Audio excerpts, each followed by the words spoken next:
Hi everyone, happy Friday. I hope that we got this right. We're kind of going a little bit different today, but happy Friday. Hope that you all are doing well, and today's topic is a very relevant topic. I'm sure you have experienced this, probably even your babies have experienced this, so that's why I wanted to cover it today. It's all about bloating in your digestive system.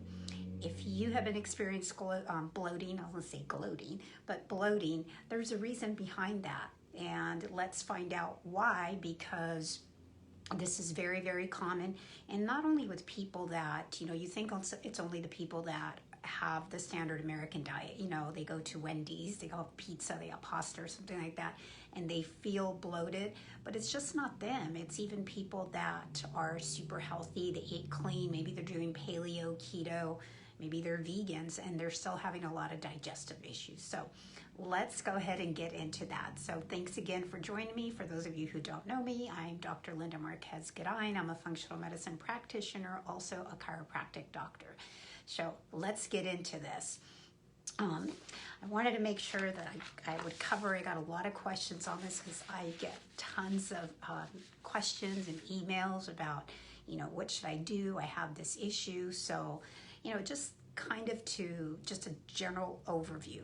Everything that you put in your mouth is going to impact your body. Absolutely everything. Think about your body as a vehicle, as a car.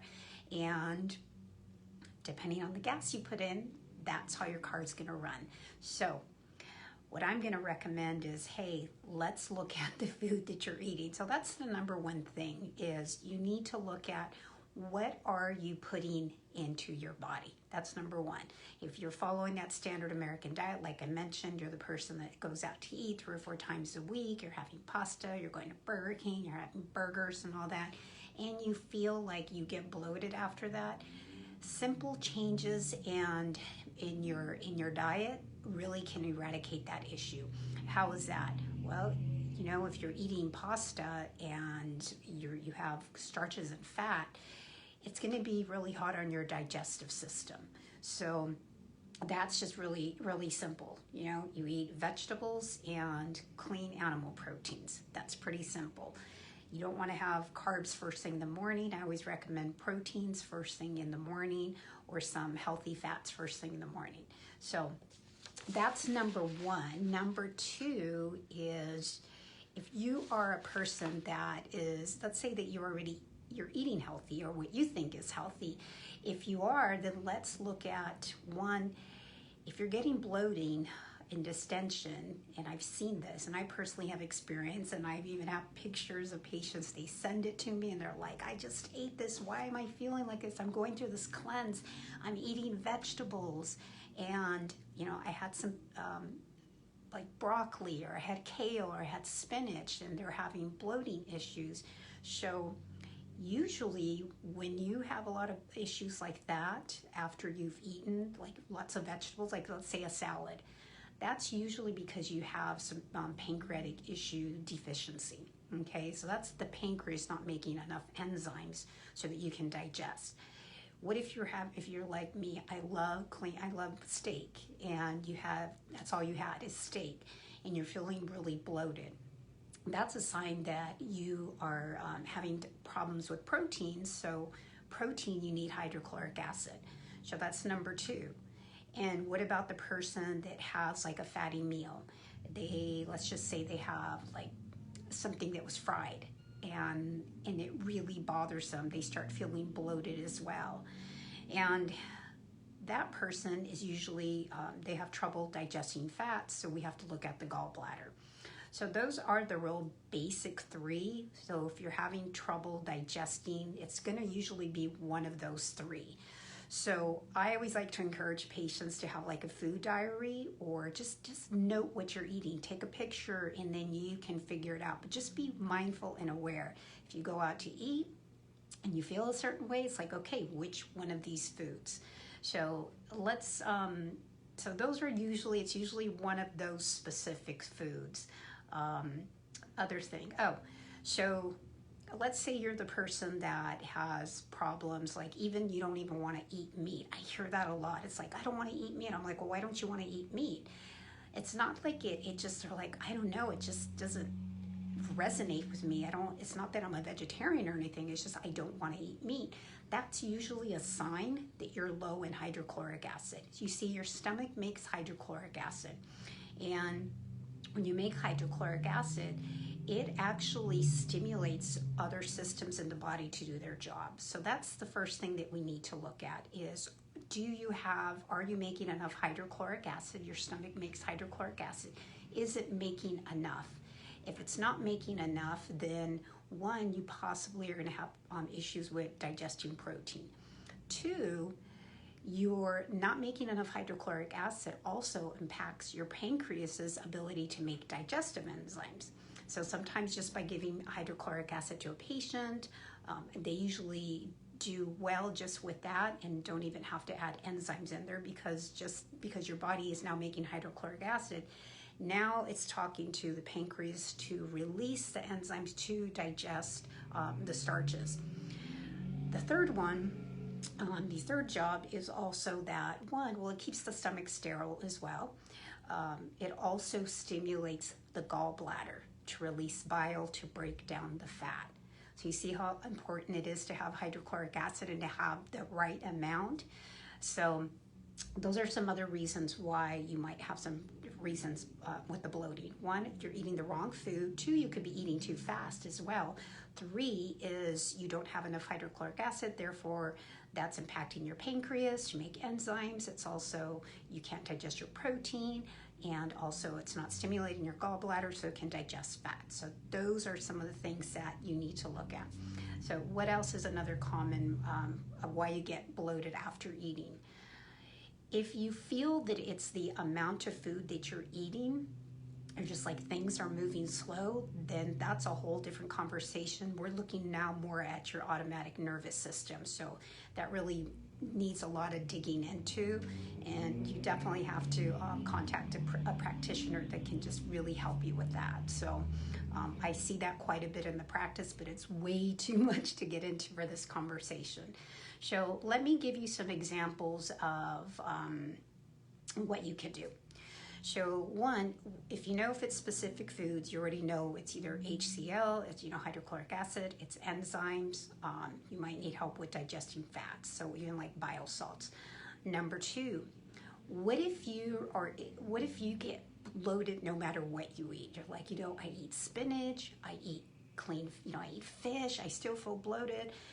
I have berries and I still feel bloated. If I eat them by themselves or if I eat them combined, I'm still having problems.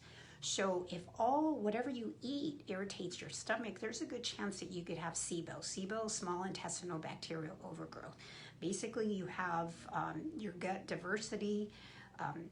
You have the wrong bacteria, or you have the right bacteria in the wrong place. So you end up with SIBO. There's a lot of people that are susceptible to SIBO, people that have like autoimmune conditions, people with thyroid issues as well are very common to get SIBO. So those are a few other things. All types of food. Some of the causes of SIBO. I see this a lot. People that are on PPIs, proton pump inhibitors, autoimmune conditions are another one too. So I do see that quite a bit in the practice. As I mentioned, too much bacteria. Antibiotics, if you've had more antibiotics, yes. So can bloating be caused by parasites? Absolutely. Bloating can be caused by parasites. When you have bacterial overgrowth, as I mentioned, even like bacterial, especially H. pylori, which is very, very common, that's really what causes the ulcers. When people get ulcers, they say, I have too much acid in my stomach. No, it's not the acid in your stomach. It's actually, you have H. pylori, okay? So that's a bacteria. So those are some of the things that we can look at. Other things that, if you're having trouble digesting fats. So these are the common people that have trouble digesting fats. It usually starts, I see more women than men. It's usually women in their 40s. It's usually women that are starting to go through that change of life. It's also women that have, or even men, if you have an autoimmune condition, especially if you have a sluggish thyroid, that's going to also impact gallbladder function, okay? So one thing that we need to look at when it comes to your gallbladder that's really overlooked, most doctors don't do anything until you have gallstones, right? Very rarely do they even look at fully your labs to indicate, to see. Like GGT is one that I always check with patients because that gives me a little bit of indication, but I also go through the history with the patients. So you can, before the preset before having gallstones is a sluggish gallbladder. Okay, so it's like there's sludge in there, it's just thick. So what do you do for that? Actually, there's a couple things that you can do for that. You can go on a low-fat diet, which would be hard for me because I love my fat for a ketogenic diet. But you can add biosalts to that, and you have to find your dosage because you don't want to have too much because you'll end up with diarrhea, okay? Another one is you can have like dandelion root, you can have some of your bitters, you can have beetroot. Those are some of the more common ones that I see. Milk thistle, so those are very healthy for the gallbladder. So I usually just take it in a tea. So you can do that. What are some other things that I wanted to make sure I cover? Because I try to make these short to the point for you. And other things. Oh, some of the more common foods. The big common foods are going to be gluten, of course, so that's your flour, that's your cookies, your breads, all that. Dairy products, primarily your milk proteins. You're also going to be, other ones would be corn, soy, eggs, the albumin, the egg white. A lot of people will get bloating and food sensitivities to those as well. So how do we fix this? How can we fix this? A couple different things that I recommend patients. One is to follow, a whole food diet. It's just eating real food, lots of vegetables, clean animal proteins, and healthy fats. I have a lot of that information on my website. So what I would recommend to a patient if they're having trouble, if they're having bloating, the number one step that you can try is just put a little bit, like a couple tablespoons apple cider vinegar and about 2 ounces of water. Drink that before your meal, okay? See if that helps. Let's say you're already eating better, you're eating clean, and that helps, but you have to do a lot more, then you might want to move into taking hydrochloric acid. If you take the apple cider vinegar and it creates a burning sensation, or if you take hydrochloric acid and there's a burning sensation, you want to stop. You don't want to take that. That's a good sign that you have a gastric ulcer. You definitely want to go see your practitioner for that. There's also glutamine helps, and the ulcer is probably due to H. pylori. So that's a whole different conversation, but you don't want to take hydrochloric acid. Okay, you want to take more soothing agents. Glutamine is soothing.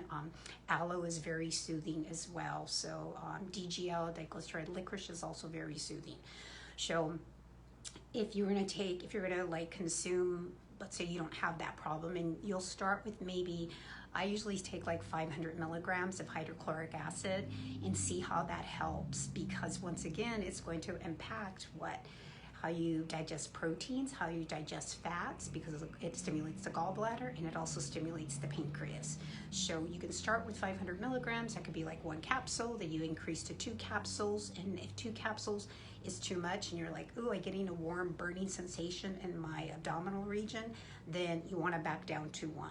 So I would start with the hydrochloric acid, see how that helps. If it doesn't help and you're still having some problems with your, let's just say you're eating vegetables, then you want to add the pancreatic enzymes in there as well. So that would be my recommendation. And if it comes to the fats, then let's look at adding maybe some bitters in there, some bile salts, and maybe even some of the tea, and doing a temporary, like a lower fat diet for like a couple weeks. So those are some of the things. So once again, if you're eating the wrong foods, you're eating too fast, you don't have enough digestive enzymes or enough hydrochloric acid. Those are some of the reasons why you've got bloating after eating. Or something a little bit deeper would be your autonomic nervous system not working properly, and that's a whole, like I said, that's a whole different conversation. Okay, hope you got some takeaways from this. I will catch you on the next video, and share this if this is helpful to you or it may be helpful to someone else. Okay, see ya. Bye.